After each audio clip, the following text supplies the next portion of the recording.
Here we have a SAT math problem. Okay, let's go to the question. The table gives a volume and surface area of two similar rectangular prisms A and B, where K is a constant. What is the value of K?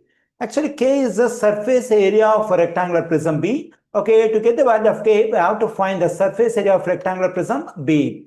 Okay, here we have the volumes of two prisms in the table. Okay, now let's find the ratio of the volumes of two prisms.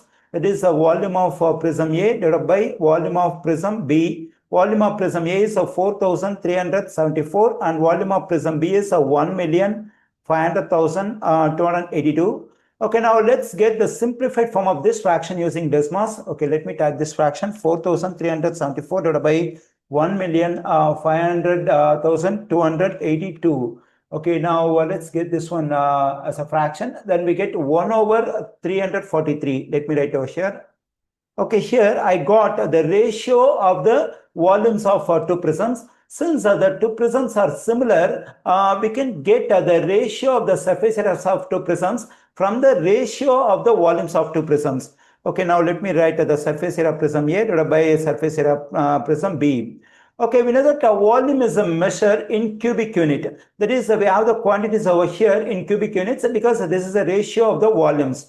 Okay, now to get the ratio of the surface areas, first we have to convert the quantities over here from cubic units to linear units. Okay, whenever I want to convert cubic units to linear units, I have to take a cube root for the quantities we have over here. Okay, now let me take a cube root for the numerator, then we get cube root of 1, and for denominator we get cube root of 343. Now the quantities over here are in linear units, and we know that surface area is a measure in square unit. So we have to convert both the quantities over here to square units. For that we have to square both the quantities over here.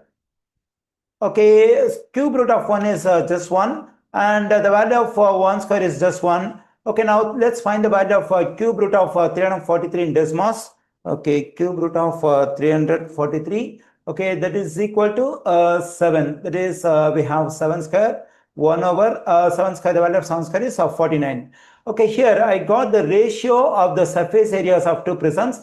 Okay, from the terms of the ratio here, I'll be able to get the surface area of prism A and surface area of prism B. For that, we have to multiply both the terms over here by the same non-zero number, say x. When I multiply this 1 by x, I'm getting x. When I multiply this 49 by x, I'm getting 49x. Okay, here this x represents the surface area of prism A, and this 49x represents the surface area of prism B.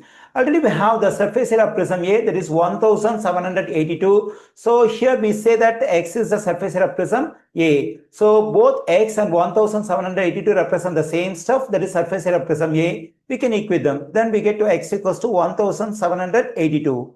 Okay, now we can plug in this value for x over here to get the surface area of prism B, that is 49 times 1782.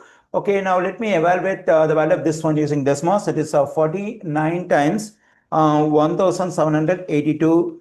That is equal to 87,318. 87,318. Okay, here I got the surface area of rectangular prism B. And the table says the surface area of rectangular prism B is K. So therefore the value of K is 87,318, and we find this value in answer choice C. The correct answer choice for this question is C.